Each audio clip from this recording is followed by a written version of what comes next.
This conference will now be recorded. All right, I'd like to call the New Richland City Council meeting for June 8th to order. All are present. We'll do the Pledge of Allegiance. Pledge allegiance to the flag of the United States of America and to the republic for which it stands, one nation, under God, indivisible, with liberty and justice for all.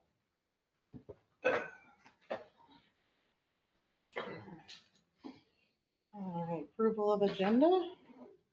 Or does anybody have any changes that we need to, or additions? Or, yes, Well, I'll add the Broadway to my administrative Okay. report, but that's very minor. I move to approve the agenda. I'll second that. all in favor? Aye. All right. Consent agenda item.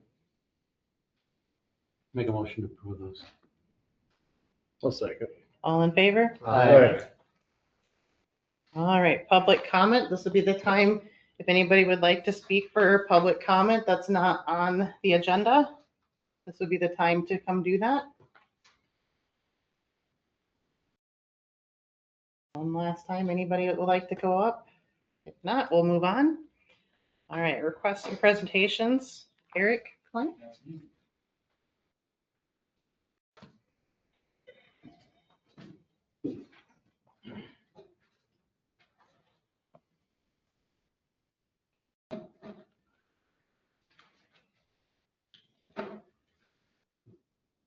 Good evening to everyone. Most of you don't know who I am, some of you do. My name is Eric Kylan, and I'm going to give you a synopsis of who I am, just so that we got a good basis. My name is Eric Kylan. I'm a retired Army combat vet. I've been a part of 2 major wars, a peacekeeping mission, and countless training missions in the period of 23 years in the Army.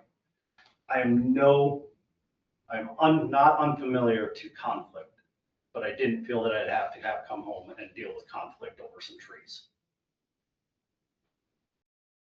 I understand that you have ordinances and rules that you feel exist for the greater good. Yet what I am seeing is not a set of rules set for the greater good. I see a set of rules that will apply to those that you feel must apply to. The rules are only enforced when the person or household is not a part of your social hierarchy. I have witnessed your enforcer, Drew, harass my neighbor, stalk him for hours on end, waiting for him to do something wrong.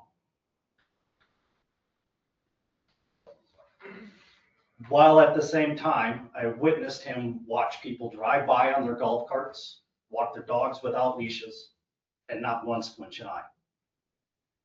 But then turns around and harasses my neighbor, and witnessed him harass my neighbor over his dogs being in the front yard, not on a leash.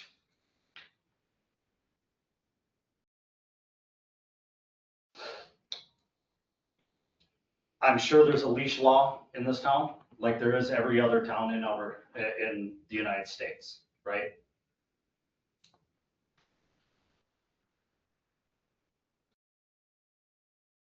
This is just a constant set of examples with this guy, and you're harassing me over a few trees.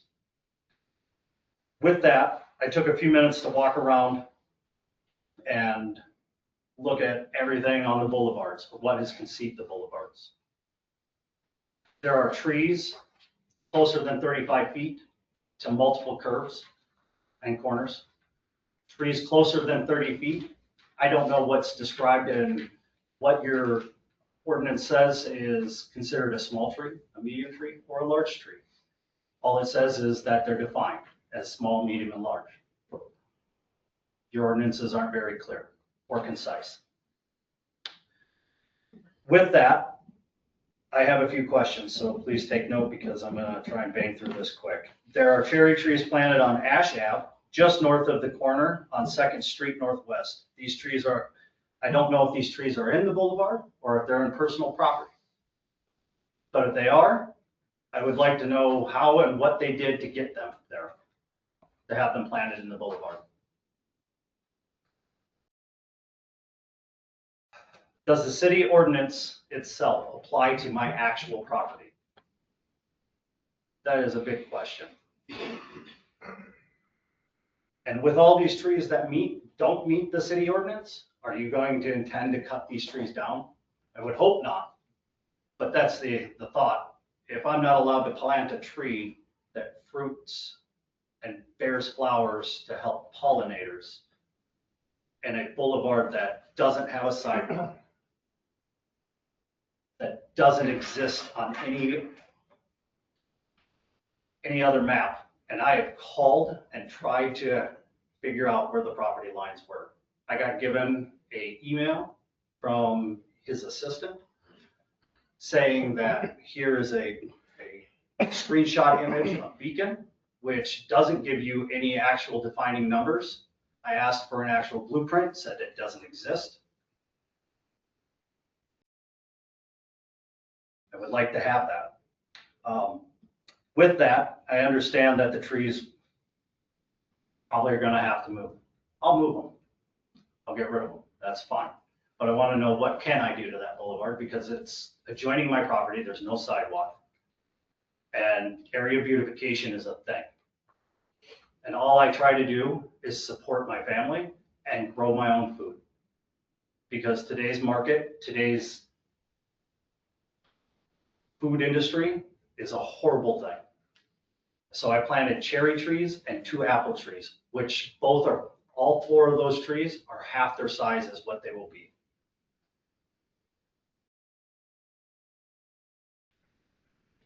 Now, with that, whose responsibility is it to take care of the boulevard? Is it mine? Because if it's my responsibility, then why is it not seen that I can plant trees and bushes or shrubberies?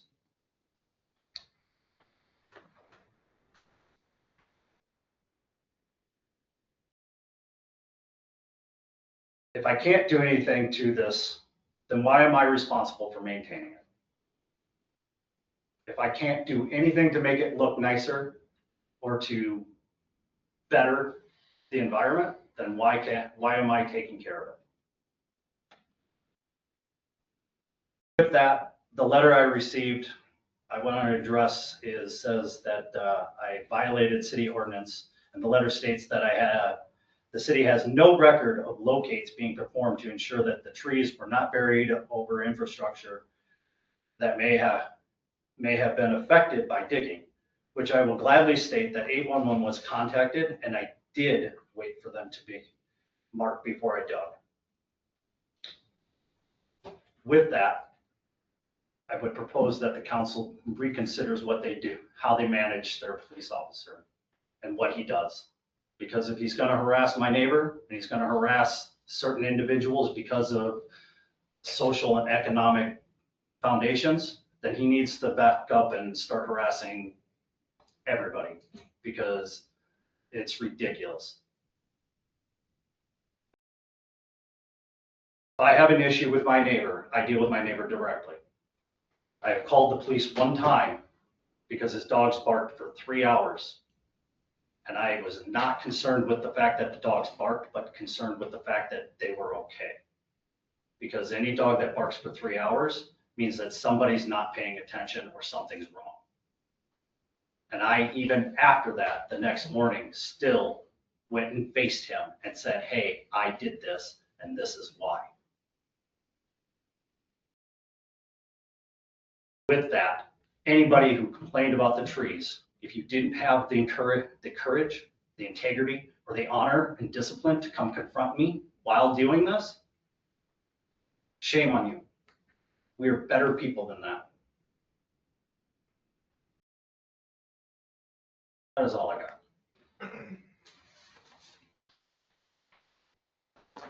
Thank you.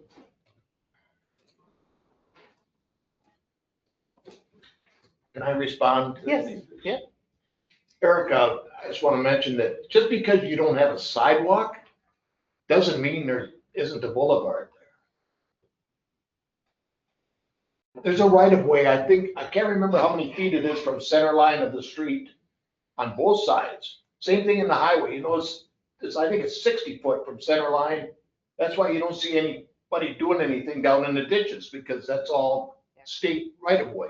County. Yep. County has the same problem, the city has the same problem. Now, if you did have a sidewalk, you'd have to shovel it. And you have to mow the curb. That's part of the deal of being a homeowner. But you don't own that to the curb. Then why am I not allowed to maintain it and make it better? And why, You are maintaining it, I take it, because you mow it, so you are maintaining I it. can easily stop. Well, you could, but you'll probably get a letter in the mail for not mowing too, so. Once it gets to a certain height.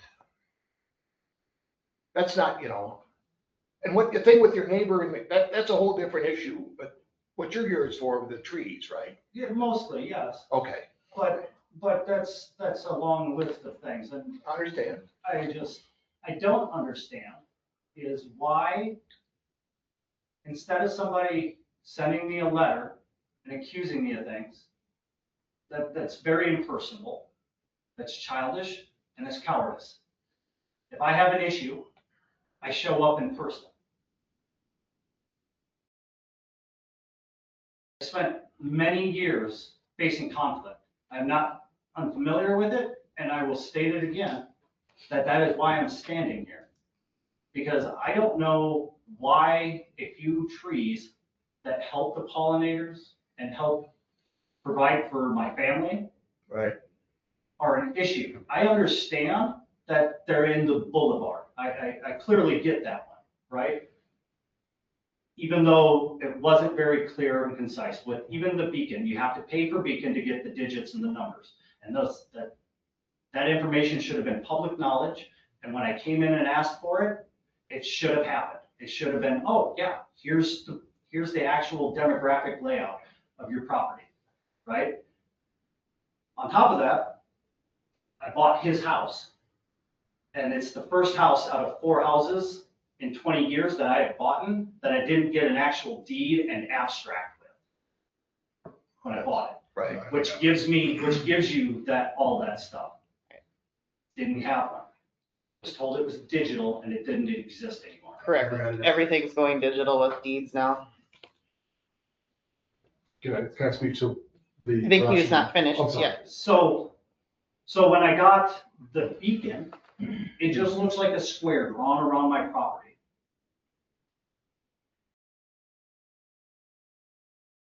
So at that point, I live in a non-commercial space, a residential space. My best guess is that, the property line goes almost to the curb. Because nobody can tell me hide nor hair. In the absence of orders, I do. Right or wrong, I did. I can correct it and I will fix it.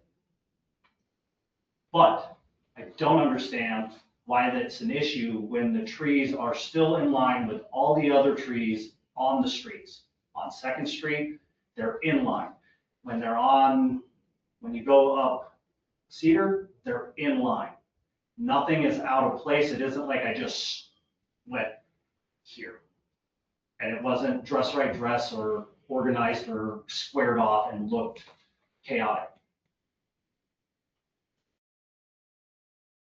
With that, there is one tree that sits right in front of my deck, and I tilled that grass up and I planted pollinator stuff, right? It's a flower bed. I put rocks around it.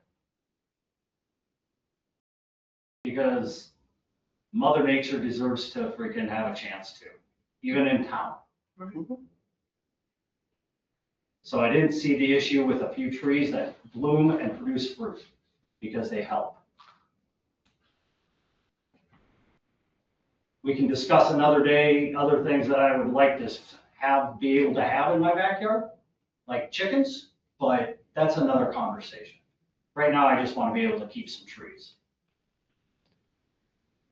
Can I speak to it? Yep. So effectively, why the trees are an issue is because the city doesn't have money to maintain them.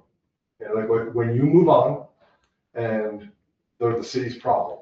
So we need to widen that road. We need to dig underneath for water, sewer, whatever the case is. That money is now the city's problem. So you would get the benefit, we get the bill. That's, Do I pay do I pay taxes on my property to the, to the county, right? And then you get a portion of that because it Right. belongs within the city boundaries, right? Isn't that how that works? So, So the last I knew, and you can correct me, but when I pay property taxes, my property taxes cover out to the middle of the street to help cover the cost of roads and infrastructure around my property. Right? So why is it then that the tree is your cost? Because even the trees that are in the boulevard that already exist, City If- planted with- those. with too. the right a of- long time ago. just A long follow time me here, ago. just follow me here. But if the branches are broken, or they're touching wires, or they're falling down, or they're touching my house, or it's my duty to maintain it, because you just said, Jody, that it's my job to maintain the grass and keep it mowed and keep that space clean, right? Right. As a citizen. So that goes along lines as the thinking that the tree is my responsibility too. to a So. point, it is. The city has also maintained those trees for many years too, just like along the highway. I mean, Boulevard. There was a tree committee, there was a foundation. So part of then, the original why foundation. does the city need 12 feet of boulevard on both streets? I don't know if That's- that's that's- ordinance It's reads. 12 feet. It's- It's a solid 12 feet. Well, it's in the plat map. When it was laid out, it's 66 feet wide, And I. From the center of the and- street. 33 from Center Street. And so at that point, I don't understand, because at that point, like, if you're gonna widen a street that's already big enough for 2 vehicles to drive down, plus plenty of space for people to park on both sides, and then to go down farther on Second Street past Cedar heading west, that road was narrowed. So now my neighbor Brad across the street, instead of having 12 feet of boulevard, has like 16. I think we're getting fixated on the street. It's also that's the entire right of way is where utilities and various other things go. What's the difference? There's 12 trees down that, 30 trees down that street, So, all in the same space. so just for exercise sake, let's just say Excel Energy needs to reroute power poles and needs to run things across that path. Okay, Are you gonna pay to remove them? remove the trees? Mhm.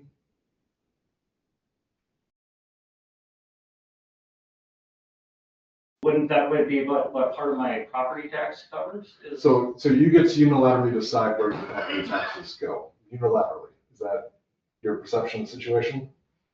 No, I don't get to decide where my property taxes go. You use it for the streets, you use it for infrastructure and plumbing and, I mean, the short version of this though is that by planting them there, whether you realize it or not, you've made it the city's problem down the road. Boulevard trees are usually maintained by the city and everything, where that's why there's kind of some guidelines on how far apart they have to be. We have a tree board that kind of surveys in that small, medium, and large. I kind of saw that as very vague too, 'cause I didn't know which ones meant what when I read the ordinance as well. And it kind of depends on the type of tree, because on what size it's going to grow to be is what that small, medium, and large would be. There's different classifications. And there has to be so much spacing because of, they're small trees now. And I know you said they'll only get about another half the size of what they are now. They're 8-foot trees right Yeah. now, and they're gonna get 15 feet at most. The Right. cherry trees will get like 12. Right. But we have certain guidelines. I don't even know if most people, like cities, allow fruit trees in a boulevard because of the fruit that it bears. That would be something you could plant inside your property lines to have that. It's not saying you can't have that to provide fruit for your family. And then I did drive by it as well, and on the corner, there's a couple trees that you have planted on the curve, kind of. Those are, yeah, those It's are the ones. Yeah, and I'm just saying, those are ones too, there's setbacks that trees can be planted because of cars driving down the road, because eventually it can become a hazard blocking for people driving down the road. Granted, it's not like it's Highway 14 or 30 every day, but there is still that blind spot that can happen as well. So that's why some of these guidelines are set. And I understand that, but at the same time, like I said, I drove around and there are multiple instances, it's 35 feet is what the ordinance says, 35 feet from the adjoining angles of the curb, right? Right. So from the edge where the two streets meet on the curb, 35 feet back, right? So if you look on Cedar, there, where my gas line comes in, because it's marked, because one, it was marked when I called for digs, and it was also marked when, what do they call them? The people put in the fiber optic, Mattercom or whatever the heck they are. Yeah, Right. Fidium. And they tromp right through the freaking, that wildflower garden that I planted rudely. And there's even rock barrier there, and they still drop through it, which was disrespectful. Utility right of way. And that's the risk you run with planting in the right of way. With that though, there's trees there already. And what is it, what's like, okay, I'll move the cherry trees, I'll move the apple trees. But even at that, there are trees, multiple trees around, So that, around, just, And please let me finish. There are multiple trees, just driving around the 4 or 5 blocks around my house that are closer than 35 feet to the corner. He's got a tree in his front yard, but he lives on a corner block too, don't you, Jody? Yeah. And that tree is exceptionally closer than 35 feet. Oh, gosh. And it is a monster of a tree. Yeah. So my question is this what's good for the goose is not good for the gander? Or is this a matter of, well, we changed the ordinance because we think that this is what's best, and now somebody's actually standing up and saying, hey, this doesn't make sense, because what previously worked still works. And there's a stop sign at that intersection going 2 ways. If they don't stop to check before they encroach into the intersection, that's a law violation on its own. So, I think, sorry. I think some of the trees in town, over time, ordinances probably have changed over time, and some of these were planted before some of these, and ordinances have evolved over time because more trees are being planted. So it's not that we're trying to just pick certain things. It's just over time, when some of these trees, when the town was very small, they planted things close to it, realizing, okay, now these are too close together. But instead of tearing them down because they're matured, they've let them grow. But going forward, anything new planted, if it's in a right of way, would have to be brought to the attention of the tree board to see if it qualifies to be planted and how many could be, type thing. Additionally, I mean, it goes back to some of those things are still standing because we can't afford to take them down. So if we're not responsible for more things in the right of way, that becomes the snake eating its tail. And until they become a hazard, they're helping the environment. well, even planting new trees is helping. Oh, absolutely. And I'm not saying Yeah. planting trees isn't a bad thing. It's just, they're too, some of them can be too close together. So we just need to maybe talk about something that might be a good thing to have our tree board, Matt, and meet with Eric and come talk to you and, see what we can come up with a solution with it. On it. I don't know what everybody else feels about that. No, they're not wrecked. But if I had to just throw, that's why the question begs, if I remove them and move them back in and plant them in my own property, does the ordinance apply to that? Or can I plant them wherever I please while they're on my own property? As long as they're not in the right of way, you can plant them. Yeah. Because then they're yours See, to maintain. That's a Yeah. simple solution, Yeah. right? I'll just move them. Yeah, there you go. But, Yeah. but at the stake of it, I tried to do my due diligence. And obviously my due diligence failed. But that's not just on me. That's on his assistant, the city administrator's assistant. Why can't you produce an actual drawing, a blueprint drawing, like every other city has been able to produce, giving me a detailed description of my property, how far back the property line sits, all of that. I've had that I've lived in League, Northfield. I lived in Northfield and was able to get that from the city. Would that be at the assessor's office in the county? That's a recorder's office function, Okay, because they get it from the recorder's office. Okay. The assessors get it from the recorder's office. But it's been a function that I've been able to have, and then like I've lived in Clark's Road, sure. Albert Lee, Northfield, and now here, and this is the only place that the city itself could not produce that. Well, I have your plat map and your legal description right here. So why was that so hard? Like, why did that take like 8 months? I mean, Heather wasn't the administrator when she started, and I don't know how long you talked to her about it. Was it last summer? Was it? I can pull up the email. But she sent me the email, because I called and I asked, and then she emailed it to me. Is that on Beacon or Playground or? On X. February 9th. I mean, I didn't even have access to Landshark then yet as the administrator. That's perfectly fine. I'm just saying, like, I asked for the information and I was told, here, this is what you get. And I got a screenshot of Beacon. Which, And that might have been just not knowing where to reach out to find that. And, and I don't really have an answer for that because I wasn't part of the conversation, but that's quite all right. I'm just saying that I tried to do my due diligence. And when you give me just a screenshot, basically a Google map, and with a box around it, that I could have took the same screenshot and drawn the box around the Right. property and said, that's it. and sometimes with Beacon too, it's not exact on Beacon, it's off a little bit. So who's to say that that was just a drawing? They went, oh, yep, that's the box, that's your property. And I assessed that doesn't make sense, because that means that my deck runs right up to the property line, which it does, which is ridiculous, but it does. But then looking at that, that's 12 feet of what I perceived as my property that the city says they own. I pay taxes for, and I have to maintain, but I can't do anything to.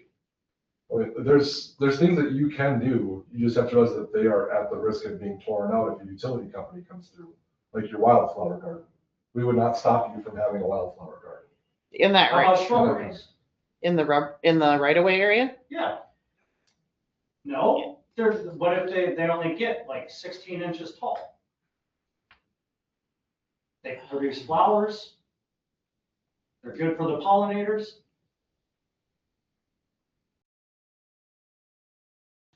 I mean, they're not hurting anything. And if something happens where the utility company has to tear them out, like, it's not a huge issue, but those shrubberies don't get very big. And I gotta move those too, because that wasn't brought up either. But of course, to a keen eye, like, I planted 2 shrubberies right in line with my sidewalk that walks up to my front of my house. They get 16 inches to 18 inches tall, and they produce flowers. Everything that we've done in our house, on our property, outside, has been nothing more than to help pollinators and to better make the property look better. I don't believe there's anything in our ordinances that bars shrubberies. So I think that if we were to apply the low fence rule, like that you can't block intersections and must have. It has to be a certain height, Certain height. 4 feet tall. yeah, 4 feet tall. And once again, like I said, I planted those right in line with the trees. The So only, everything was dressed and looked professional and well maintained. only concern I have is with snow removal, when they come by and push that, it's gonna hit that. I'm not sure. That's the only question I have, because if they get wrecked. I understand, and I laugh only because I've made it a winter through this city. And I usually run around with my snow blower and blow out Brad and Connie fields, and then Audrey and her boyfriend John, I'll go blow out their driveway. And all 3 of the biggest storms that we've seen this year, your plows have left nothing but mountains, like 5-foot high freaking drifts blocking Cedar Street from Second Street. Like I had to cut a hole through it just to get it so that I could get through. Like it was pathetic. Like if they're gonna maintain, they don't even get that close. Like I snow blow out around my driveway and my mailbox so that the postal lady can get up to the mailbox because that's a nice thing. And so she doesn't have to try and get her car up that close and get stuck, which seems to be respectful to me. And I usually have to snow blow about 4 feet of snow away from the curb into my own yard because the plow doesn't get that close. So I don't know who your people are, but I think it's time to He's sitting in front of you. reconsider why we're doing things the way we're doing them. Because like, I shouldn't have to blow 4 feet of snow out of the road so that the little lady can get. I think we've got a little off scope here. Yeah. Well, we Yeah. have, but it's still the continuation of the thing. Like, if you're asking me to maintain a boulevard, I get the trees. I'll concede and that the trees will move. All right, they'll be gone and moved out of the boulevard before July 1st. Fine. Okay? Can I leave the bushes? Because they're shrubberies. They're not gonna get very big. They're pollinators. Which ones are those? Are them coming down your sidewalk? Yeah, the one's got a little white fence, it's slightly elevated higher than the other one. As long as it doesn't go against whatever the ordinance states. I don't think there is any. There's nothing in the ordinance, I don't believe, that says anything about shrubberies, but I just want to stress that if it's damaged by plows or Then that's my other cost. activities, That's that's. my cost. Can we also maybe have loop Matt into it as well, the tree board, just to kind of review, just to make sure we have everything so we're all on the same page? Is that? Yeah, I'll move the trees. Yeah, no, I know, but with the bushes too, just so we make sure that there isn't something we're missing, that He's a tree board. he's the tree board and everything on the boulevards, just to make sure there's nothing, because Sure, It's still come in the knock on my boulevard. door. Like, have him and be maybe, decent human beings, and Eric just come talk to knock him. on my door. I'm home 5:30 every night. Like, I get it, like. I have a job just like everybody else does, right? And I have kids to take care of and a wife and a normal life. But in reality, I'm just a simple carpenter, right? Like if you look outside what's now my shop, the detached garage, there is a boat and lots of wood. Like I've got wood stumps there. Like if you look in my yard, you've seen the planter boxes, right? That have flowers in it. Like I'm just a simple carpenter, man. Like I just like building things and making things look nice. And Mother Nature deserves a chance. so what we'll do is have maybe Matt and Eric, work about it and talk, and someone maybe you can get your contact or your phone number, just in case, I don't know, I'm assuming we might already have it, but just so that we can reach out to you if they can't come at night because of after hours Yeah. type thing. So, we'll just kind of leave it at that. How does everybody feel about that? Yeah, and we're recording, right? So Yep. my phone number is 507-391-0702. 391-0702. Yes. Like, I'm always like, that's one of my laws of Kylan is that like, always be reachable. So. Okay. Alright. All right. Okay, thank you. All right. No public hearings, ordinances and resolutions. All right, our first resolution tonight is a adjustment of the fee schedule. This one is simply to add the $250 fee for bunkhouse permit. Well, I was looking at the fee schedule. I noticed we pay that $5 storm water surcharge. That's not on here, right, that I can see. Unless I'm looking at, I still think I can read it, okay? I thought I saw it. There's a capital improvement charge of $3. There's a capital improvement charge for water for $2, but I don't see one for the storm sewer. That's what would be right I there. thought it was at the end. And there's unfortunately, there's been a couple versions of this, and the one I pulled may not have been updated from that one. I can reconsolidate. Okay. and Okay. update it appropriately. But the Leonardo's, we need to set an amount so that Leonardo's can pay it and get their thing The going. bunkhouse. Right. But I can fix that, Jody. Right. Yeah, you got the yellow highlighted one here. Yeah. Because that's the only thing we're changing on this at this time. Correct. Okay. Make a motion. I move to approve resolution 2610. I'll second. All in favor? Aye. Ordinance 26-2. 26.2 is an ordinance enacting a code of ordinances for the city of New Richland, revising, amending, restating, codifying, and compounding certain existing general ordinances of the city and repealing a prior code. Previously, the council had put in the effort with American Legal Publishing. The books are in front of you, and you brought them home and reviewed them. That is the product that was paid for to basically revise our code of ordinances to ensure that they're updated and modern. When was it done? Do you know? Last summer. Last summer. So there is some stuff that has been passed since then that has not been included. Once we. But those will be added into it. Correct. Yep. The ordinances that are not in here that they set up. Shoot off the PDFs and they will have uploaded it within 3 weeks. Yeah, because it's still online, right? Everything updated. Get to it online. Our current ones? Current, Yes, they're on the yes. website. Yep. So we need to set a hearing date, correct, for Correct. next meeting, I would suggest the next meeting. July 13th. Oh, I didn't have to. So that would be for what? So For setting the hearing, Yeah, set a public hearing. just a public hearing. So people, Ordinance have- enacting a code of ordinance. people have a chance to talk about the ordinance they're Yeah. being proposed. Yeah, to be changed. I'll make a motion to set a public hearing on the July 13th standard meeting And this is, in regards to ordinance 26-0. I was just gonna ask that. I'll second. All in favor? Aye. Okay, ordinance 26-03.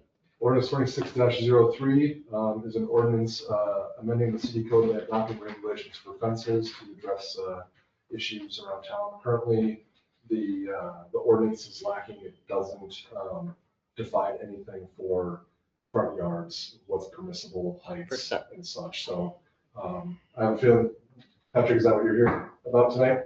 I came just to come. Oh, okay. Well, they have a situation, if I speak to your. You're okay. They have a situation right now where the neighbor's fence goes full height all the way up to the right of way. And they have not communicated or worked with us. So we wouldn't be able to go backwards and fix that problem, but going forward, we can make sure that that's not a situation. The purpose of this. They've still not maintained their side of the fence. I read the ordinance that we had, and like I said, you can't grandfather anything in as far as that, but if No, a I have it plugged in. fence doesn't meet the current regulation, once this puts in, we can make a change. Is that correct? I got one, but it doesn't. Even though it's already standing? No, Be grandfathered that would be Okay, grandfathered but in. now what if it, and I think, I personally think I got it that plugged what in. they're making the point of is that's a safety There we issue. go, this They works. can't see traffic when they back out. So My wife almost ran over somebody the other day because she couldn't see them coming. Plus, it's off the property line and they have not maintained that side of the property line fence. So it's, I can't give you a solid answer right now as to whether we can do that or not. It doesn't violate the site triangle of the corner. And I don't have a good answer for you at the moment. If we can. I have an easy solution. Ask them to take the first panel that's from the sidewalk back and put it at a 45-degree angle so that when she's looking and backing out, she can see out. There has been conversations. Okay. So, Oh, man. We need to hear that too, I imagine. Correct. Okay. I'll make a motion to set public hearing on July 13th for ordinance number 26-03. I'll second. All in favor? Aye. Ordinance 26-04. 26-04. The first of two ordinances meant to work on golf cart situation. So 26-04 basically puts the onus on homeowners for determining if their backyard can use as a trail. It also defines the areas where they cannot be used, or can and cannot be used. So establishing nuisances and things like that. You have a chance to read it beforehand. So anyone along, so the stretch that we've been talking about and that prompted this is along the creek there. Yep. Just off Aspen towards Highway 13. So anyone, if they just said, nope, I'm out, Then it's dead. Then it's done. it's dead in the water. Okay. Is there anything that the city can do in terms of putting a right of way in along there to make it a trail? Yeah, but a right of way is typically for everybody in town, not just for people that have golf carts. that want to- I understand, and I'm just asking a question. I'm not saying that's the right way to go or not. I don't know the right answer. That would be a very expensive legal process. Yeah. Yeah. Okay, understood. Obviously, this would be the easiest way to go, but It's not guaranteed to have the outcome that people are hoping for. This is, it puts the power on the property owners. If they don't care and they post a sign, then then I can't. I'm gonna be as short as possible on one of my concerns, because we may be able to address it in the July meeting. I would like to see a checklist for the police department to check a golf cart before any permits are given. Because I believe the permits are given and the people haven't proved, they just say, yes, this, they're this, they're this. Do they actually physically go out and take a look at the car? You have to show Yeah, proof of check. You have to show insurance. proof insurance. Well, yeah, there's other things. You gotta have a small SMB sign on it, you gotta have a light on the back of it, you gotta have. You don't have to have a light on it. Yes, you do. No, you don't, not on a golf Yes, you Not on a cart. golf cart. State law says that. You go look. I did. I did too, last year when I talked about the small. You've got But a anyway, hard, you've got a hard on for golf. I would like to see, to have a checklist that is checked off for each thing that they need to do per state I law. don't like, I don't think you're really. Absolutely not. You don't go up to the DMV. The you don't DMV check doesn't your check your you show vehicle. Proof of insurance, and there you go. Then if you break a law, then it's up to the police to. We don't need more government, Jason, we need less. And the thing is then that puts more responsibility on our officers and That's more. what they're for. we have one officer on duty during That's our what open they're there hours. for, to check for stuff like At the time when they get it registered with the city, that. Okay. I don't I think give up. the I DMV give up. doesn't go check your You guys vehicle. do what Why you would the want. city do something different that the DMV is gonna do? I And they're won't say- they're supposed to do that. I won't say another word. None of the other counties do that, inspect vehicles or for ATVs and golf carts Proof and. of insurance, that's it. Yeah. And you have to have that to get a permit here. Mhm. I think we'd be turning people away quite often if somebody's not in the office to do the inspection. We only have one officer on duty.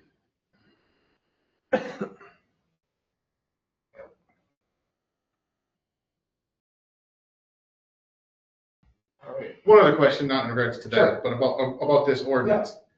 If that were to fail, is there any recourse that the city has to allow a vehicle or a golf cart owner to get to Casey's? Or to the Willows, for that matter? On a golf cart. I mean, I'm just asking the question again. I don't know if there's a right answer, wrong answer. I know that because it's state highway. Short of spending a lot of money we don't have on a bridge to go across. Yeah. You can, Not- That'd be a big bridge. you could be Florida and it's driving right down the Well, yeah, sidewalk. they do in certain places and they allow that, but that's also a state highway. It's a state sidewalk too, so they're gonna have to fall under their guidelines for that too, because we don't have jurisdiction over Highway 30 per se. Also regarding this ordinance, with being in this here, we also have to remember the city also has property along this line. If we're gonna be saying we're gonna be liable if people are crossing it or not, or if we're gonna be putting signs up. I mean, those are things too that we all have to look at, because the city would, if someone got hurt, we would be liable then. So those are all things we have to look at too, but this is the first step first. Right, exactly. And I just, don't know the right answers to the questions they brought up, just something to think about. Okay, I'll make a motion to set a public hearing for ordinance 26-04 on July 13th. Second. One second. Yeah, Josh? Okay. All in favor? Aye. You're just quiet enough, I have a hard time picking up. Ordinance 26-05. Okay, 26-05 repeals motorized golf cart use that's currently in the ordinance and replaces it with motorized golf cart, UTV, and mini truck use in its place. Expands what's available and then also codifies the safety concerns that Jason has without an inspection, obviously, but we point to this and say, these are the things that you have to do to operate a golf cart. If they violate that, then revoke their permit. I have a question. May I ask?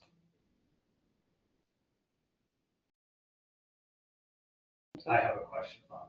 I'm curious. If the council acknowledges you. I'm asking to ask a question to the council. Okay. When you scrolled back up, it said something about kids wearing protective gear while in golf carts and ATVs and stuff. Just ATVs. Just ATVs? Is that what it meant? UTVs, yeah. Okay. It That follows state law. yeah, That's state law, yeah. I was just curious. did not apply to golf carts. And this is gonna be also in July, public hearing for it. Yeah. Yes, we need a motion to do for July. But then we're discussing that. Yep. I'll make a motion that we have this in the July meeting as a public motion for it.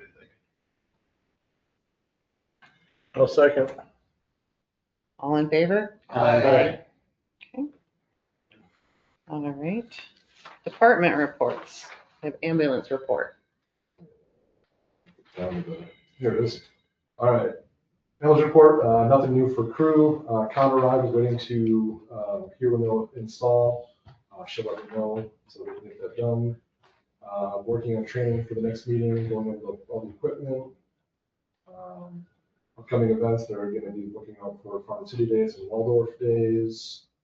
I guess Waldorf is expecting a big turnout this year, so she's working to make sure they have coverage. Otherwise, nothing new for ambulance. I got a question. Sure. What's a Cooper Sam? She said, I'm working on getting the yearly Cooper Sam turned in. Retirement. It's a retirement that the state Oh, offers. All right. All right. Make a motion to accept that ambulance report. Second. All in favor? Aye. Fire department report. 4 fire calls, 2 medical calls, 6 total calls. Training was new techniques and technology to cut cars and gain entry.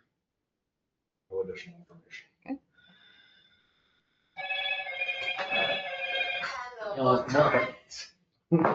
I had a volume shut. I will make a motion to accept the fire department. I'll second. All in favor? Aye. Police department report.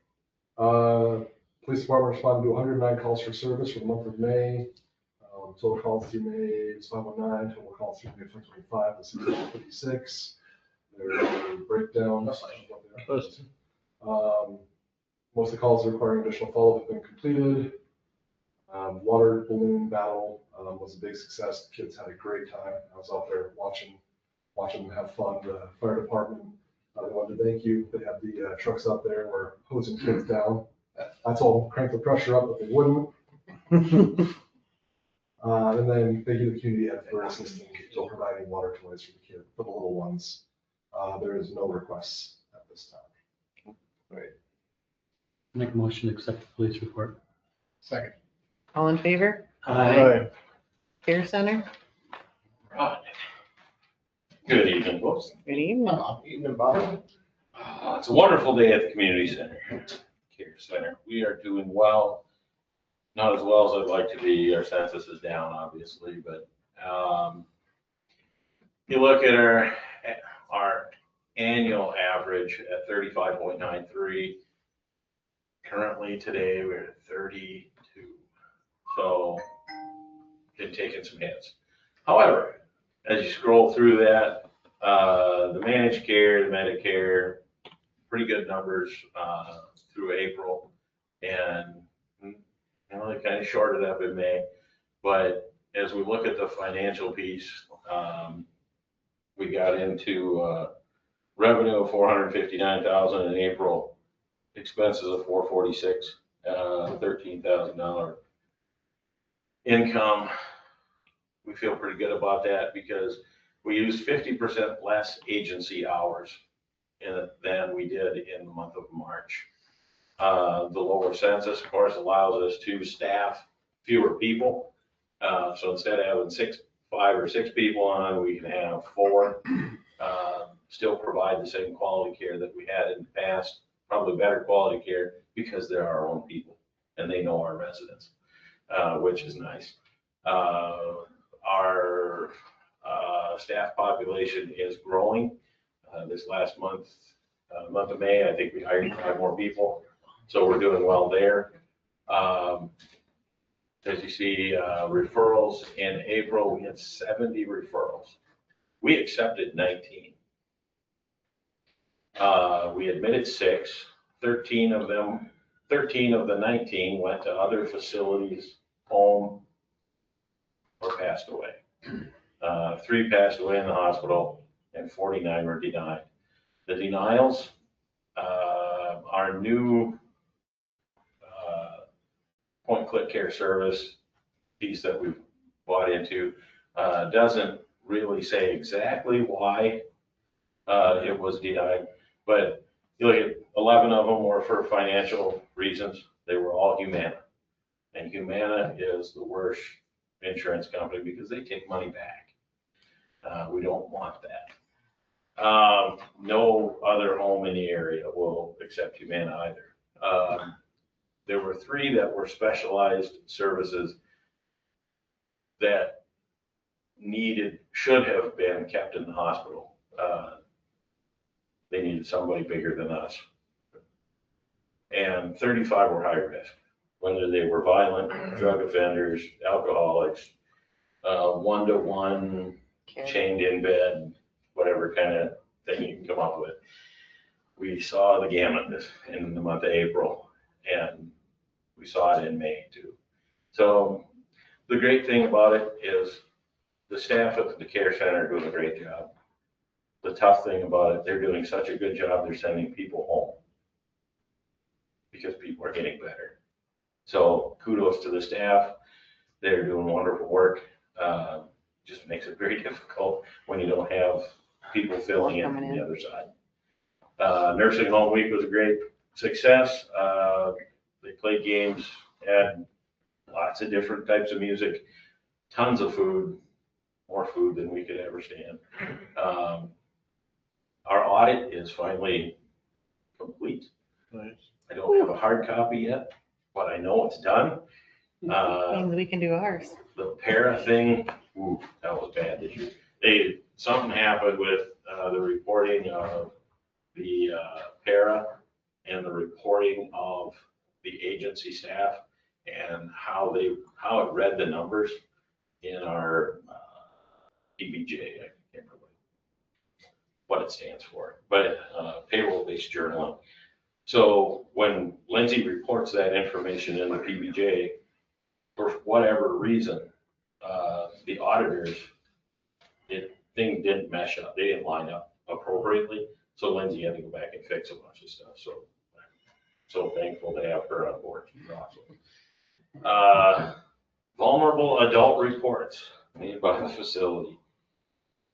Haven't had many of these for a while, and pretty disappointed to have these 2 for sure. One resident was found drinking rubbing alcohol in a restroom, in her restroom. She was sent to the hospital. She had no injury. And when she went to the hospital, of course, you go into her room to clean up stuff, and we found a half a bag of gummies, THC gummies, So did she take the gummies before and then drink the alcohol? Did she drink the alcohol and take the gummies? Did she take them a week before? Who knows? So that was a big issue. She has since, she went to the hospital, family came and helped get her to, she was a younger resident, helped get her someplace better for her. She is in a small group home. I'm quite certain that she is probably having the time of her life there. They take them to movies and they do all kinds of stuff. She was very capable of doing those things. The next resident was found consuming a THC candy bar brought in by a friend. Resident called and said, hey, bring me some pot. So the friend brought him in a candy bar. Well, that was really bad. On the directions on the package said take 1 square, 2 hours later, take another square. How I many? don't think so. He ate the whole thing. Oh. Oh, God. boy. He was hiding gas prices. So, he was ill afterwards. He vomited. He had a terrible hangover, but recovered the next day. Thank goodness he didn't go into shock because there were also peanuts on the candy bar and he's allergic to peanuts. Oh, wow. So he mopped down a whole bunch of stuff. Notice to family and friends, please do not bring in or subject our residents to THC, marijuana, CBDs, none of that stuff. Because there's a whole set of rules we have to go by through the state of Minnesota who would allow it, and the federal government who will not allow it. Not allow it. And the federal government is our biggest payer source. Yeah. Absolutely don't want to lose that. Yeah. So until I figure out something else, it's not allowed. Are you having grandma happy hours? Didn't the state approve that? Governor Goofy, as slow as he is, he needed to visit a nursing home 35 years ago when they started doing happy hour. We've been doing happy hour forever. And nobody ever said anything. Okay. But yeah, we have happy hour a couple times a month. Let me know when it is. I'll be down there. Thursdays, 2 o'clock. Jody will bring Jimmy Buffett. Yeah, Is that you a- bring Jimmy, you can sing Jimmy Buffett. Yeah, There you go. I got our. Got your music now. Farm We City, got Yeah. Farm City Days event. There we go. Any questions for me? I work cheap. I've got one. Yes, sir. MSU's got that future plan where they're putting in the big stadium and all sorts of stuff, and they were doing not doing, they decided to talk about it. The part where elderly people live with young college students. And I asked them, would you like to talk to Bob? Because Bob, you brought that up. They says, Yep. give him a call. Cool. So they might be calling you. Awesome. That'd be cool. I thought it was too. Our ACPN payment, is that based on our 45 bed license? The what? Oh, no. That is the ECPN? Yeah. No, that is, I don't exactly know where they get that number. A lot of it is based on, It's extortion, whatever it is. Isn't it a formula of some Oh, sort? Why do we have to pay the state? Anyway, well, was it $13,000 a month?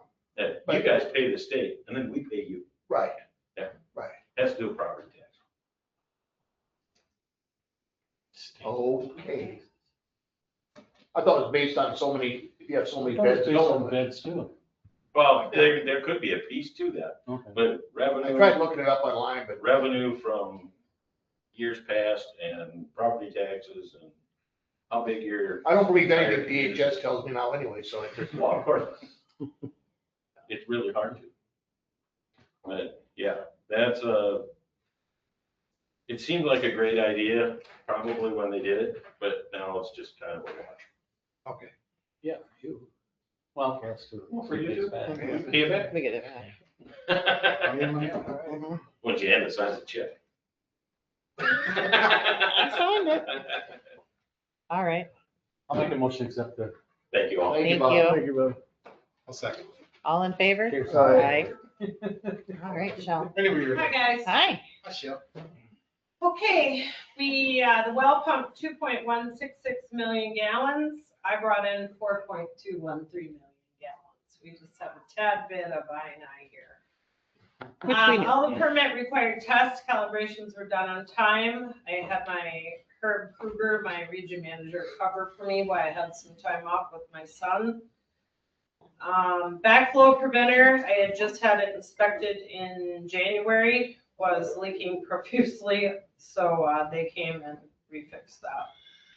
It was after a water main break, they get clogged, it happens, so got it fixed. I do monthly cybersecurity training that's required on my part, so I do that every month. The Napa lift station, when we had that lightning deal, throughout pump 2, now we got it running. It's running at the moment. Keep your fingers crossed, but I don't know what you guys want to do with that. I mean, it was the night of that big lightning deal, so Does you everything guys will need to have, be replaced or what? yeah, Got parts in cost? it, parts. Estimate? You have I cost? gave you the quote. Was that last week or last month? It was a couple weeks ago, because I May lost it. 11th, was it, or Air something like No, I that? mean, you gave us the estimate last month or just recently? No, I just recently. Here's an extra one, if you want that. And did you have it on there, Tyler? I didn't get on there. Sorry, you can pass this around.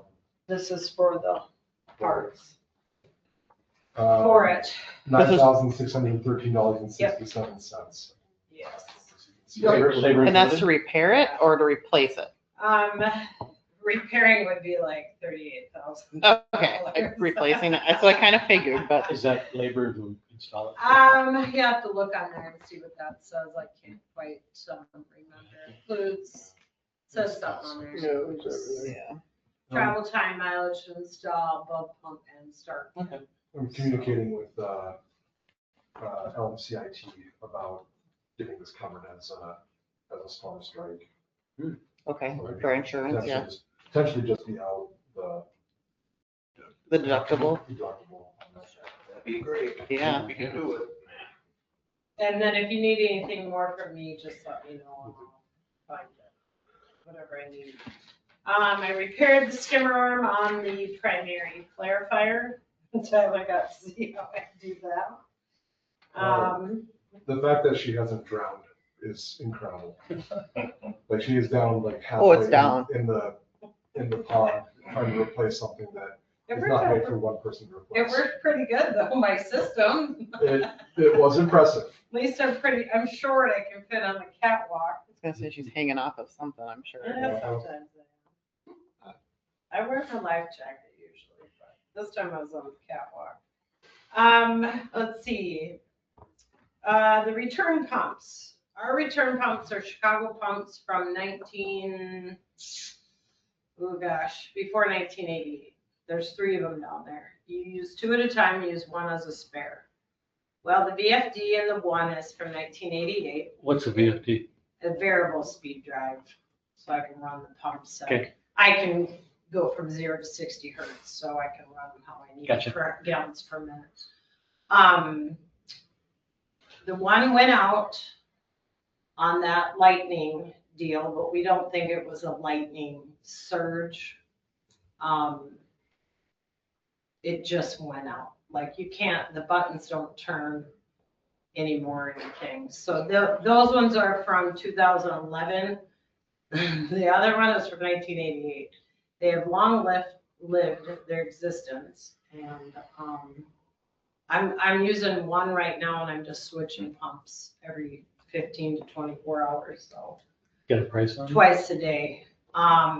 Yes, I sent that to, I think Ori, Or send it did to me. Ori send it? That one also did not make it in. Yeah, those are there's nothing that you can do. Have to have the VFDs from the pumps. And I think they're about $1,000, and I don't know what our Ori. 3 of them? There's 3 of them. I would need at least one immediately and then get the other one running. So, I mean, you're gonna eventually have to have all three. It's just one of them things. I mean, they've lasted, a long time. As we get all three. Yeah. What's Money the on that. price? And though? you can't run your plant the way it's supposed to be run without these pumps. I mean, that's the whole purpose of these pumps, Okay. so. But yeah, but I'm doing it right now. And it's kind of a long process. But I could work for it for 3 more days till he gets one. And I'll be gone to safety training next week, Tuesday, Wednesday, and Thursday. It's annual safety training that I have to go to. You sure that's not tomorrow? I know, I had that mixed up on there. It's next week. Sorry, it's next week. And Empire will be coming to town. I haven't decided what days will be best for them to come. That will be determined. And it's basically the southeast side of town. And then from Dollar General to 30, the Willows down, and Cypress, Balsam, and Aspen south, and then 30. That'll complete our, That'll complete that. There's one other spot up here on 3rd Street that they never finished from the lift station to the end of the road. And I think there might be a few small sections that they haven't finished, and the creek would be the very last one, which would have to be next year, but that's on a different bid. If you guys remember, they put that separate and not in there, but that's like the main force main from town to the plant. Do you expect anything to happen in any of these elevations, be a major repair or anything?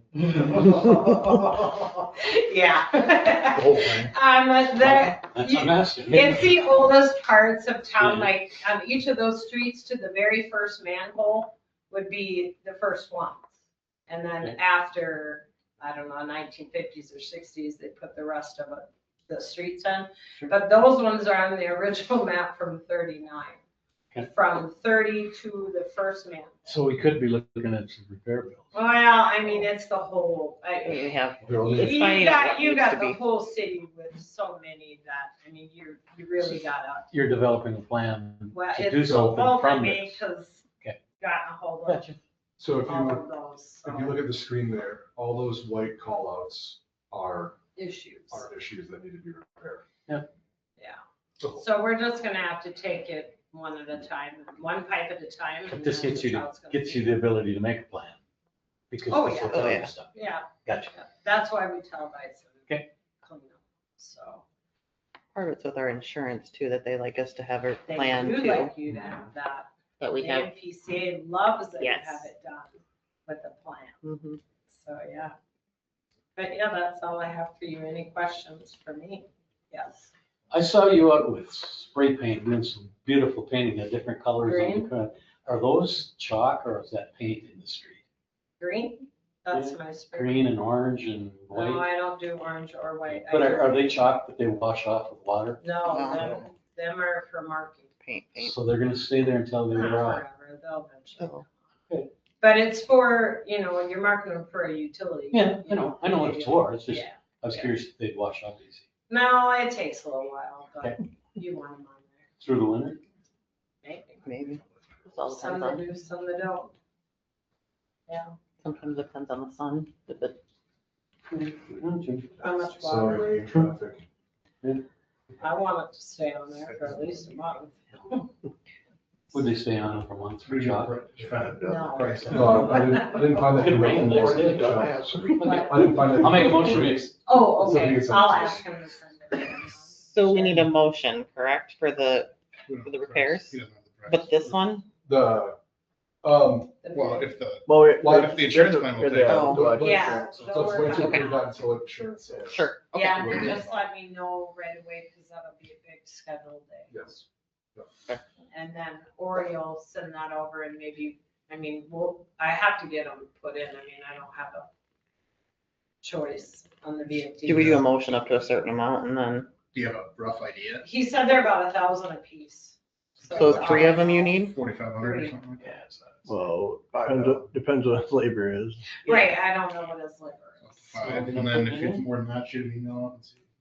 We'll go that way. I'll message him in the morning and tell him to send it over, but I can't wait a month, because I'm No, going yeah, to 15 hours to change phones. Why don't we approve up to like 5,000? And then if it's over that, I could just send out an email to us and we can Okay. approve it that way. Yeah. Perfect. I'll make that motion. I'll second. All in Thanks. favor? Aye. Unless someone wants to take turns with me moving. Sorry. I'll make, Maybe another day. I'll make a motion to accept the, people service report. I'll second it. All in favor? Aye. Thank you. Eric, Thank you're you. up. Who was the motion and second? I'm sorry. Me. I Who was the motion. second or the first? Josh, second. Josh made it. Josh first. Okay. Hi, Eric. Hi, how are you? Great. How's everyone? It's good to have Braden back. I bet. So Mike was gone last month and now Braden's back soon, so we got everyone again. Perfect. Yeah. We burned the dump, on the 3rd. Karen Fence, did they ever call us? They have not. I've left 2 voicemails for them now. We're having some problems out there at the Legion Field with, it's because of the frost. Softball field or baseball field? Both, so they're too new to Mhm. just leave alone, so. Head generator services, coming, working the generator. Olson's, fixed, the hydrant. It's just a farmer's hydrant down there on 7th Street. That one actually froze up on us this year. Sand flakes ready to go. Put 2 cameras out at the compost site. Hey, can we back up? Sanola Lake, it's all them trees taken care of and all that stuff that we took out? Looks beautiful. It's all It's been good. done I'll last drive winter, out wasn't there. it? What that? That was last winter, wasn't it? Most of those were taken out. Yep, then we put black dirt on over the top and seeded everything. Okay, So I noticed anything was taken out. It's hard to tell. You'd have I'll to take a really drive look. out there. I'm curious. Okay, thank you. Put 2 cameras out at the compost site. We have a couple more on the way. Good idea. Does it seem to It's a help? great idea. What's that? Does it seem to help at all so far? Do people, I mean, it's Something only to if they look at. listen to the meetings, but It's Ty, wonderful. Ty, did you get a chance to tell him about that branch I saw? Yes. It's got picked up, I do believe, before we got to it. Well, I mean, there was a branch in front of, it looked like an old stop sign made into a sign just inside the gate. There was a branch from a tree. You can't read the sign. I just figured it might need cutting or trimming.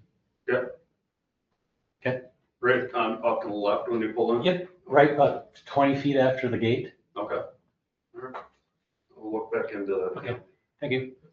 So, When it comes to the dumping, the illegal dumping, I know we talked, is there something, does it just be an ordinance that we need to pass to update the, So we have, there's a fee for illegal dumping? yeah, I've gone a blank on what the exact term is for the dumping, but there is a fee right now of $100.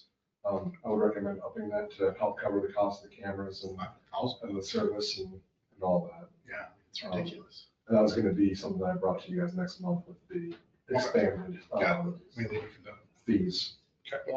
it's unbelievable how much is just garbage that's getting thrown Oh, out no. there. it's worth, It's I've not- never seen it like horrible. this. No. before. You know, it's just, I mean, to the point where, like, I'm getting reports of coyotes and things in the south end of town that people said they've never had that issue before because of the meat and stuff thrown out. the dump. Yeah, So, they gotta eat too. you know, we're getting a whole new sets of problems by people using the dump wrong. so. Gotta get aggressive with that. No, And This may be off subject, but has anybody ever seen coyotes out there? at the dump? Yeah. Yeah. Okay. Oh, yeah. Because I know they have them Fox all. out there, we've seen, yeah, we've seen pretty much everything out there. Target practice. It is technically out of city It's limits. on the city limits, but- Architecture environment. Couple of sandbags. So, I did have a couple people ask me if we're getting any more cold winds. And, I want mine going getting another $500 if we can find somewhere to get that from. Say that again. Get what? It's cold mix, it's, Oh, yeah. gotcha. I didn't understand. That's, We've already put down about $1,000 worth. There's still some more holes, obviously. It's, that's within your purchase. Yep. but do we have money for it? I mean, over a mow. We'll look at it tomorrow. Okay, See if we can find it. sounds good. Yep. And that's about all I have. What's your last comment? Finish up last year's road project. Down there. They're still coming back to fix To it. finish the top Finish layer. up with the top layer on. Where at? Oh, The new Jesus. street project. Yep. Sorry. Yep. So. don't Did, forget did, to tell did them. Possible share their candy bar with you? Wow. Eric, are you pretty much just using one well now, or? Yeah, as of right now, I am. Yeah, it's the other one's still like, I'm still waiting for, he has been in here a lot lately. He thinks by the end of the week, we'll be able to switch over to well number 3, actually. Okay. No, Okay. 2. Two, We're on 3, two. I'm gonna go to 2. The number one's pretty much toast, isn't it, or? We don't know. One's We're working got a to brand new motor in it, everything. We just got some things we all have to negotiate. That was kind of my, that was kind of my second Phase. phase. Are these wells on the same aquifer, or no? They're at different levels, right? Should be all the same, you know. Oh, And there's nothing wrong with the wells, it's just the equipment that pumps. One of the wells is sucking silt though, right? Yeah, so one of the shafts there's a hole or something. But that could be taken care of by putting another, That's not quite that easy. It's, well, Not, they in want- concept anyway? you can't- No? It's junk, okay. so. Looking for ways to fund decommissioning it. See to help with that? See, they're not directly, no. Maybe they have a Better off grant. through MRWA or Okay, one of those to- But that's one of the things we're talking about, trying to package it with something else, because it's below the threshold for some things. So we But have to together, it would, okay. right. attempt to package Gotcha. it. It's very expensive, no matter what we do. Yeah. To put a new well in, it's probably 300,000 to Yeah. fix it, or last I heard, they said 60,000, so like, we're just trying to weigh out what we should do and what we shouldn't, so. We talked about the farmers and actually having another have another, farmer's hydrant out there, but they need theirs treated. We can't send the rust particles. They'll plug up their tips. Plug Huh. up there. Yeah. So they Yeah. don't want nothing to do with it. So there's a lot of things going into it that we're not quite ready for yet. Okay. Where are we at with, I know last year we approved for them to come paint the bottom part of the water tower. Is that still I do Going- believe that's next year, next year? Okay. so. Okay. If anyone ever goes to Rochester, I think it was Casson. They've got kind of exactly what we're gonna do. So if you go to Rochester, Pay look attention at next those time. towers. Yeah. Sure. Looks good. Yeah, we'll cover up that mildewy Mhm. bottom That's side. exactly Yeah, What color yeah. is it? Yeah, Is it black Probably a on black there? one. Is it black No, on there's there? this blue. Blue? Yeah, I think black would be better. Because then you wouldn't see anything. Yeah. Well, Okay. the problem with black is that it starts to show dust once, like, dust kicks up. So you get a whole different thing showing up versus the building. That can wash away with a rainstorm. On the bottom of the tower, you're not guaranteed. Yeah. I don't think it goes sideways. I don't have it on here, but do we want to talk a little bit about the bleachers or? I have that coming later, but we can move that up if you would like. Yeah. Yeah. If that's permissible for you. Yeah, do you want to, Ready? Yeah. Okay. Yeah. Let me go down and show you, looking at here. Somewhere down in this ballpark. Yeah, well, yeah. Cool. Adobe's the best software that doesn't work. Hey, come on now. What page is it? That's somewhere probably down in the 70s. Okay. And I could keep scrolling.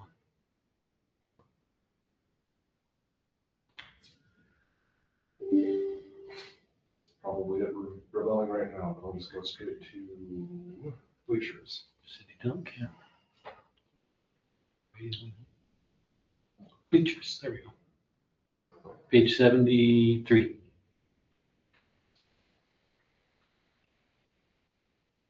Back over. All right, so do you want to tee it up or do you want me to? Go ahead and we work Um, together in this one. There's been community complaints about the shape that the bleachers are in. We went out and inspected them, and there's a lot of things that are wrong with the bleachers.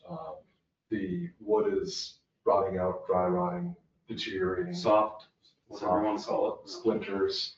The bleachers themselves, like we're grandfathered in to use them. Came from Darks Park. I know, they're not. Yeah, moved in from Darks Park when they got rid of And does the That city was- own them, or is what the school bring them? them. Tracy and Brad Yeah. Rudd Yeah. and Mark Corner, I So- think, were the ones that did it. I don't even know if the city had anything to do with it back at that point. They just, they kind of used to do things, don't they? I don't, he did a great job. Yeah, Still does, still. Yeah, I remember the day that was, So. it's been a long time. There, what's out there, Eric estimates that $6,700 just in wood, but there'd be paint, hardware, labor to repair. Frankly, the bleachers are too large. They're never full. They're current guys. It may be advantageous to rip them out, replace them with the money that we would spend on maintenance, with like four tier bleachers that are aluminum, pressure washable, and more ADA compliant, so that people can access them a lot better. Go a lot more simple. We don't need a lot. So. And a 24 foot, 4-tier one on one website that I saw was $6,000. But if you go with two shorter length ones, we'd be out like $7,000 and have more seating space if that was a concern. But Eric and I went and toured the Maple River Athletic Complex. And you can see here what they. That's their baseball field. It's Mapleton, right? Wow. It's Yeah, just yeah. simple. That's pretty new though, isn't it? Yeah. Yeah, 5 years maybe? So they have two like bar height, like meeting tables. They've got a couple like standard seating tables that have 3 seats that people can sit and eat and watch the game. Their bleachers are the 24-foot ones, I believe, that are the 4-decker ones. They don't require a backrest or a back security support. It's really nice. The apron is there, so it's like wheelchairs can get to and from. I've spoke with the superintendent. So, you know, your contract's coming up in 2027. Bleachers are woefully inadequate. You know, is there anything the school can do to help us remedy this? And he's like, yeah, let me talk to my improvement committee and all that stuff. So he's gonna start working it from his end. But I think that it would be, if we wanted to spend any money to fix the bleachers as they are right now, I would recommend taking one completely out of service and fixing one of them at the very most. But what I would really recommend is taking both out of service and replacing with aluminum bleachers that are easier to maintain. Because I think how long that would last? At most 5 seasons? Oh, for But on the bleachers right now. paint every 3 years probably. Somewhere in there. And replace the wood. Yeah. As necessary. I mean, I think in the long term, city saves money by spending the money on the bleachers. I don't know if that- So, bleachers we have there too, I know what most of us have been around them. There's no steps, so you get elderly. It's not ideal at all. And if nothing else, if we were to take them out of service and cut them up, sell them for scrap, people can still bring lawn chairs and such to sit in that area. So it's not like the functionality of the area just goes away while we try to figure out what to do. Well, we could probably get through this summer baseball season, right? Oh, absolutely, And then- absolutely. So we could probably punt them this, Yes. heard back from the school to Yeah, say, absolutely. obviously, Absolutely. baseball. We just wrap want to bring it then. up to see Yeah. what everyone's idea was because. Yeah, that would give us time to get a plan with my hockey. What about if we included it with the plan they want to do for the park? See if we get a deal with both of them. That's contingent on the ditch stuff before they can really pull the trigger on that. So we'd be waiting Okay. for that. And I know the school has been wanting to get rid of them for 5 to 10 years. It's, Yeah, if they got a willingness to take on some of the cost burden, absolutely. I think we should. I said, well, they're yours, take them. Well, we spend a lot of money on fencing, we might as well spend some on the bleachers.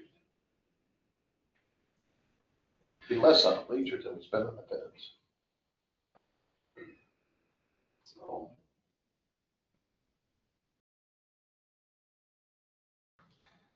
So it all, All right. think about. heck yeah. Oh, That's, I went right to the right page before. It didn't load. The odds. All right, Okay. I'll make a motion to accept the streets and utility report. I'll second that. All in favor? Aye. All Thanks, right. Eric. Thank you. Economic Development Authority in rating. Did it, did he, I don't know if I got included or not. It's in there. It's in It's in there. there. Mhm. So, 49. it's back up. Yeah. Page 49. Mhm. I'm on 47. That's still there. Oh, there we go. 49.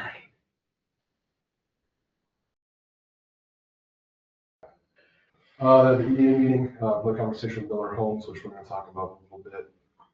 He met with Mike Wynock, investigated insurance costs for Bob, for the medical transport providers, I believe that was. Grant research, communication with the engineering company about ISG for the Oddfellows building, looking at what we've done at the second floor of the library building. And then the preparations for the June 3rd community, or commercial club meeting, that went really well. Big turnout, I think 14 companies were represented there. Everybody's excited that having it in the evening.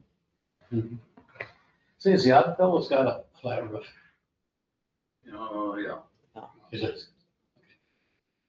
And then the trainings and meetings that he attended that could, get things through. So there's no action required on the EDA Yeah. one. Great. Yep. Okay, the March and April check register and the May check register are in there, so Heather went the extra mile and got us caught up on all that. You don't? I didn't see. Oh my gosh, mark this day. Neither one of them have questions. Approve all the motion. Sure. March, April, and May. I'll second that. All in favor? Aye. All right. Give me a second to catch up, because I mean, I looked at them I beforehand, didn't think it so was a- there was nothing of,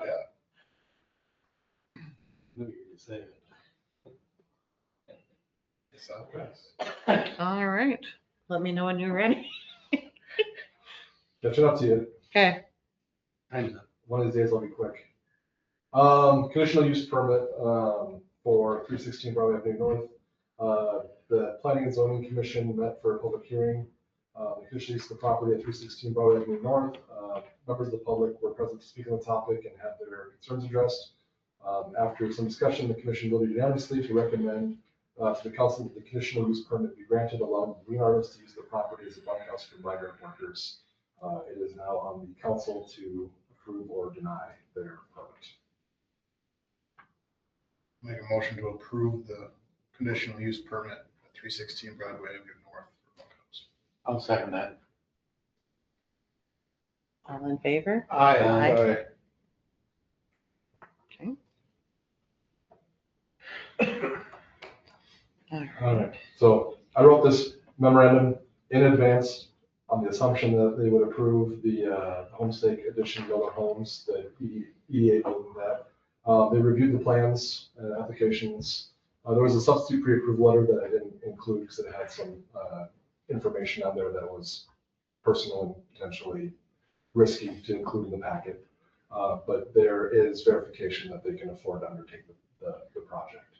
The EDA recommended the council that approve the plan submitted by Miller Homes and convey conditional deeds to to the properties of block 1, lots 1 and 3, ensuring that the homestay condition restrictive covenants are followed. We noticed in the EDA meeting that the application that they submitted for it didn't express those exact lots. Well, this is block 3, lots 1C. Can you explain where those are at? So the lots that we had discussed, if I can point it out, The one on the corner by the gardens? Where's it from that?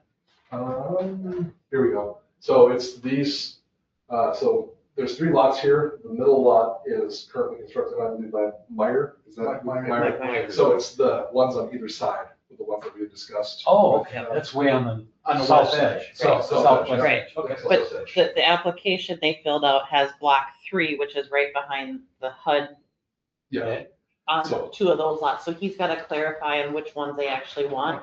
So you're looking across the street from Mike Myers and north of the Hudson.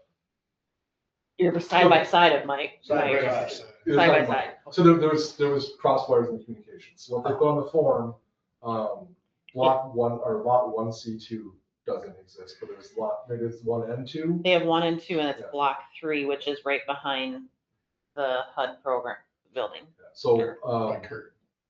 I guess Yeah. the question, but down on the corner. so the EDA, said they don't really care particularly which lots get used for it. So I can iron it out with them, which lots they specifically want. And, you have the authority to approve that they get approved and they can pick the lot still, so we don't have to speed bump this. What I'd be looking for is permission to move along with this with Jason Moran to begin the process to conditionally transfer the deed for the mentioned properties. Or whatever properties are chosen. They're also, if it goes well, they're doing 2 this year, and next year it'd possibly be 4, so, Two Two to to four. as well.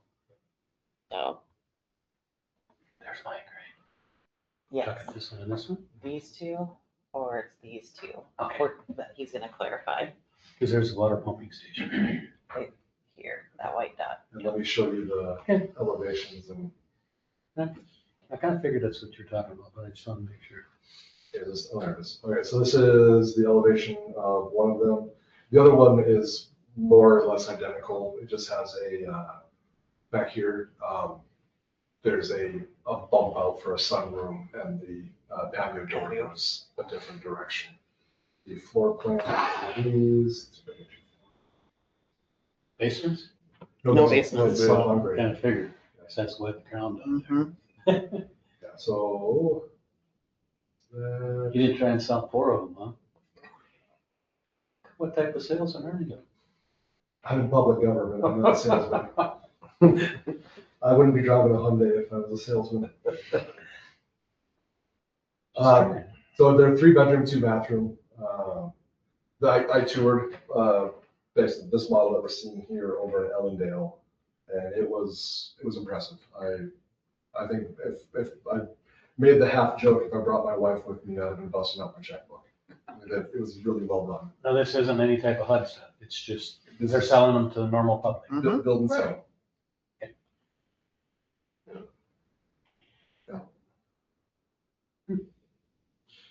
I think it's a great idea. Yeah. I'm all for it.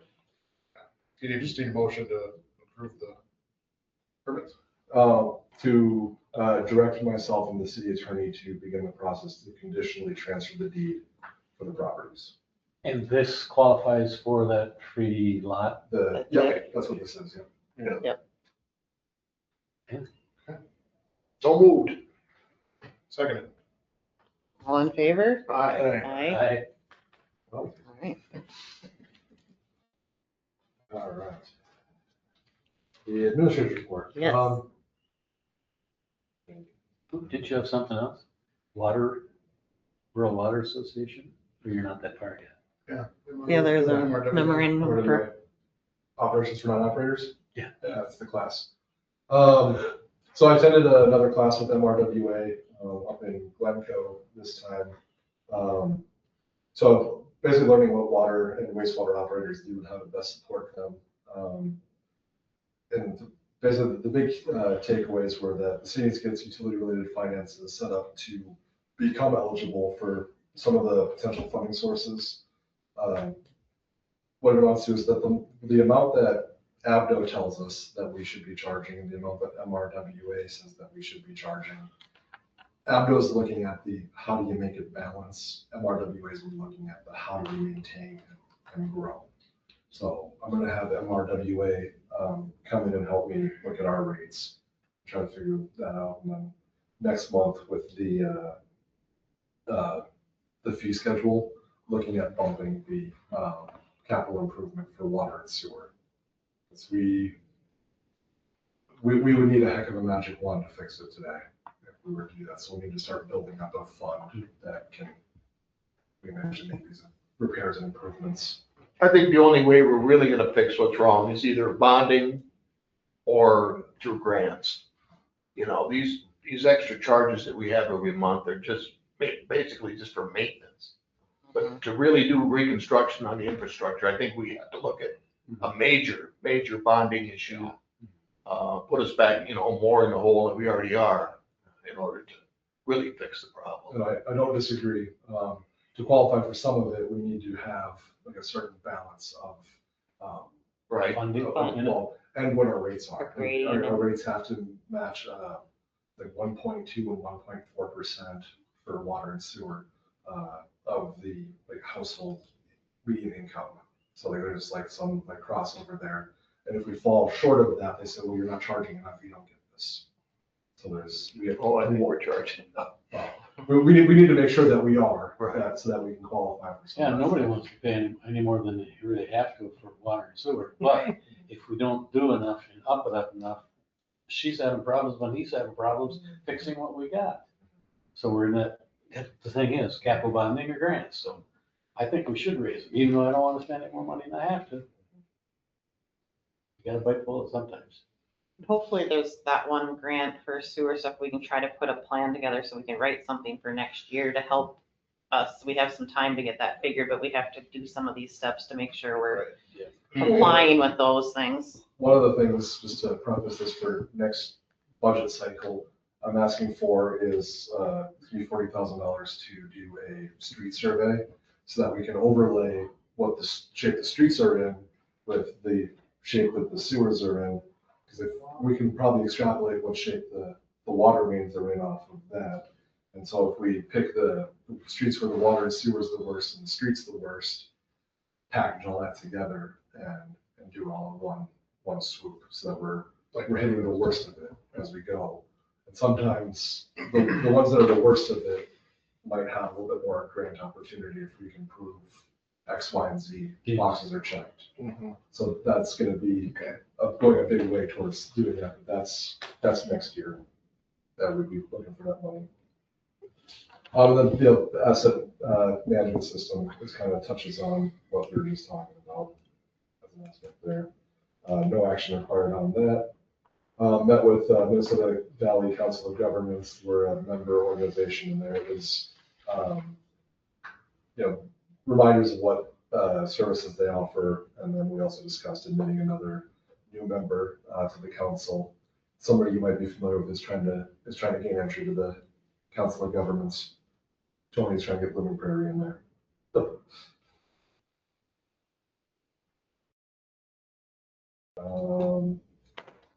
here, I'm sure we're all aware of the compost dump situation.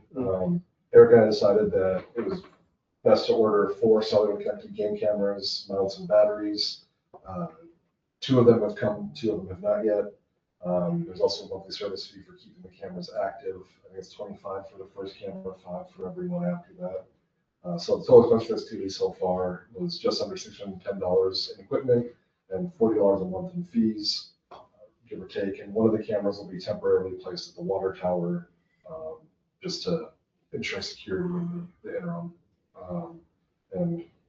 And recommend revisiting the administrative penalty for dumping and discussing rates for non-residents using the dump as a possibility. No action required. As of June 4th, 2026, to the best of our knowledge, Radio Link Internet has not attempted to access the water tower to remove their equipment. Based on the publicly available information about developments of Radio Link, the city attorney and I have been discussing what to do if Radio Link Internet does not remove the equipment. Unfortunately, it looks like the city might be on the hook to remove the equipment, and building a sole proprietorship that filed for bankruptcy protection for removal may not yield positive results. After, I believe it's 6 months after the order to remove date has expired, it could be considered legally abandoned property, and so they would have no claim to it. So in theory, we could remove it and we wouldn't necessarily be worried about damaging it. We also discussed if another carrier, like your T-Mobile's or your Verizon's or something, moved in, we may be able to offer them a discount for the first year to remove the equipment, just for safety's sake, or perhaps when the painters come, paying them extra to do that if they're licensed and bonded to do so. But barring that, and paying for it out of our own pocket, I don't know necessarily what we're going to be done in the short term. Have we thought about soliciting a different carrier? Or is that something that is? I have thought about it. Basically, I sent out emails to the major carriers and just kind of get their temperature, because some of them might say, no, we're covered well enough, and who knows what that's going to look like. I would like to wait to do that until after we determine if the equipment's been removed or abandoned, just so that we can try to utilize that as a possible. Yeah. But in the future, I'll come to you guys and ask for permission to start soliciting for that. And we talked about the bleachers at Legion Field.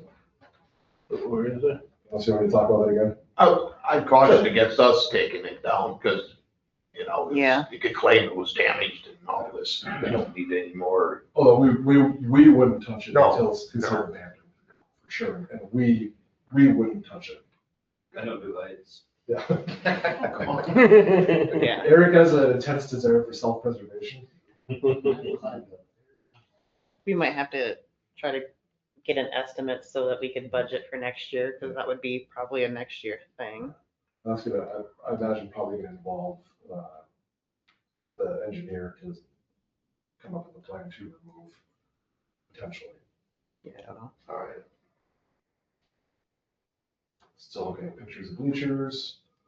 So potential structural issues at City Hall. The wall by the back entrance to City Hall is rapidly deteriorating.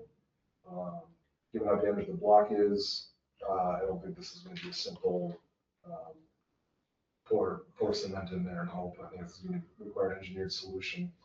I would like to engage Bolton Link to find the solution, and we'll update the council plans and cost estimates as more information becomes available. Okay. Need a motion on Is that something that, I mean, it's gonna cost us to have Bolton and Mink come out and do that? Is there any type of cement and masonry people that might have that engineering background to give an estimate for their bit? I'm just throwing things out here first before we go the route of an engineer, but you know, I've seen it, it looks pretty. Yeah, and I have pictures up there right now of Yeah, what the base looks like. It's my that's the so I corner, had right? I had something similar happen in the basement of my old house, and they had to basically attach plates to either side and jack it up and do a repair underneath. So it wasn't just, No, I know it's an expensive thing. I had to pay an engineer to Sure. come up with the whole thing. That's why I'm on that way. So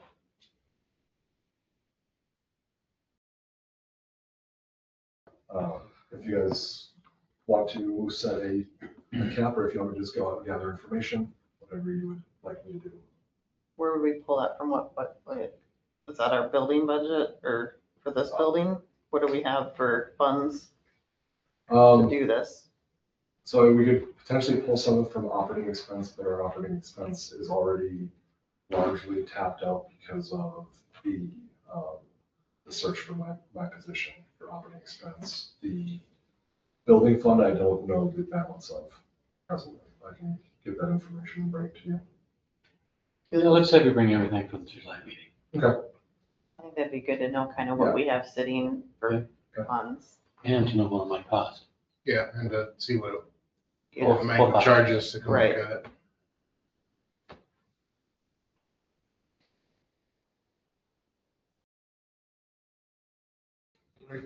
Is there a basement underneath that section of this building? All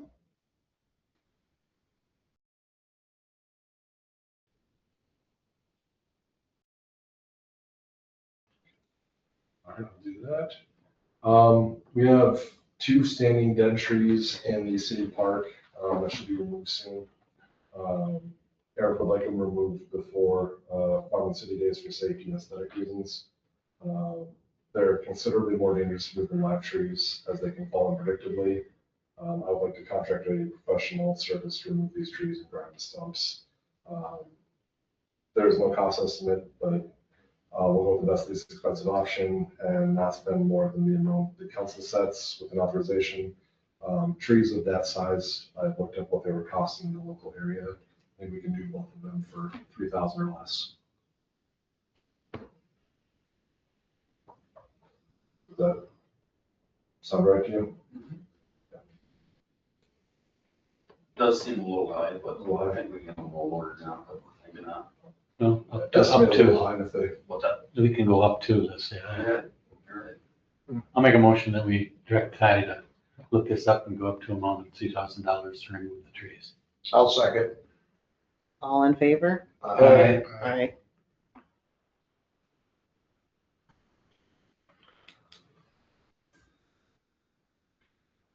Okay, next up is,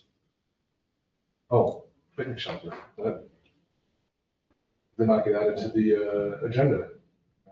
Apologies. We can address this now, or we can wait until another time since it wasn't on the agenda. Your discretion. Is there something that you wanted to bring to our attention and we can go from there? So we have a claim out with the insurance trust. A tree fell on the picnic shelter out at Legion Field in one of the spring storms. Chad recommended that we basically just remove the shelter, leave the pad in place. Let's see if I got any pictures of this. Oh, there's no pictures. If you look at it, it has a hump from all the frost heave that's lifted the building in awkward ways. One of the posts is, would you say, 10 inches above where it started? We put it on a floating pad, and I don't know why they ever did that. So yeah, it's actually going up and down. Yeah. So It's the one down by the playground, right? Correct. That building right there. That one. It gets used that much, right? What's that? Doesn't really get It's used. just a shelter over the top and posts. Like There are people there all the time. There's a lot of people. a pavilion. Usually, it's, Yeah. young moms with little kids playing on a playground and they got a baby over under the shade.